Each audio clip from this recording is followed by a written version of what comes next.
25শে December বৃহস্পতিবার সকালবেলায় ready হয়ে বেরিয়ে পড়লাম ঘুরতে যাওয়ার উদ্দেশ্যে। কোথায় যাচ্ছি বা কি করছি সবটাই তোমাদের সঙ্গে শেয়ার করব। হ্যালো ফ্রেন্ড, আমি তোমাদের পাখি, কেমন আছো তোমরা? রুমের সামনে থেকে একটা উবার বুক করে চলে এসেছিলাম উন্নিচেরা থেকে আবার একটা উবার বুক করে চলে আসলাম আলুভা মেট্রো। আলুভা থেকে বাস ধরে চলে আসলাম চালাকুটি থেকে আবার একটা বাস ধরে রওনা হলাম আমরা আদ্রামপাল্লি ওয়াটারফলস এর। যেখানে যাচ্ছি এখানে কিন্তু এর আগেও আমি গিয়েছি একবার। আর দেখো রাস্তার চারিপাশে কত রবারের গাছ দেখতে দেখতে, ছোট ছোট কিছু পাহাড় দেখতে দেখতে আমরা কিন্তু অবশেষে আদ্রামপাল্লি পৌঁছেই গেলাম। এই কর্মজীবনে ব্যস্ততার মধ্যে ছুটির দিনে একটু ঘুরতে যাওয়া কিন্তু বেশ মজার ব্যাপার। এতে করে কিন্তু মনটা খুব ভালো থাকে। আদ্রামপাল্লি পৌঁছে আমরা ডিসাইড করলাম যে সবাই মিলে একটা সানগ্লাস। আর এইখানে দেখতে পাচ্ছ কত দোকান। তবে আমরা বেশ সকালেই চলে এসেছিলাম বলে অনেক দোকান কিন্তু খোলেই নি। 4-5টা দোকান ঘুরে ঘুরে একটা দোকানে কিন্তু আমার সানগ্লাস পছন্দ হয়ে গেল। সানগ্লাস কিনা হয়ে গেলে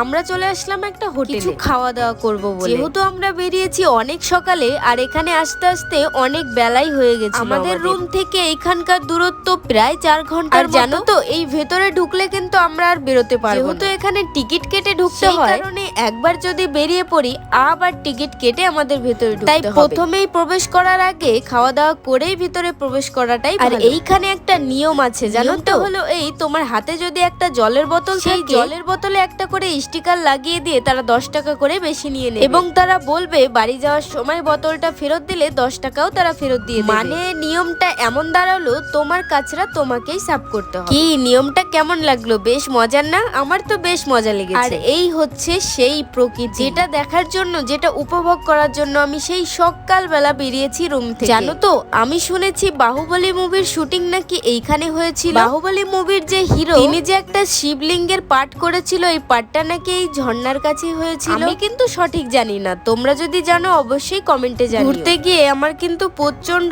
ঠান্ডা জ্বর এসেছে, তাই ভয়েস গুলো দিতে একটু কষ্ট হচ্ছিল। হয়তো আমার ভয়েস গুলো স্পষ্ট বোঝাও যাচ্ছে, তোমরা একটু কষ্ট করে বুঝে নিও। কত লোক এসেছে আজকে ঘুরতে, ছুটির দিন বলে কথা তো, এই কারণেই হয়তো এত লোকের ভিড়। আমি আর চিকু কিন্তু একা ছিলাম, আমাদের সঙ্গে ছিল একটা দাদা। জানো তো ঘুরতে গিয়ে চারিপাশে লোকজনের কথা শুনে মনে হলো আজকে মালায়ালামের থেকে বাঙালিরাই বেশি ঘুরতে গেছে।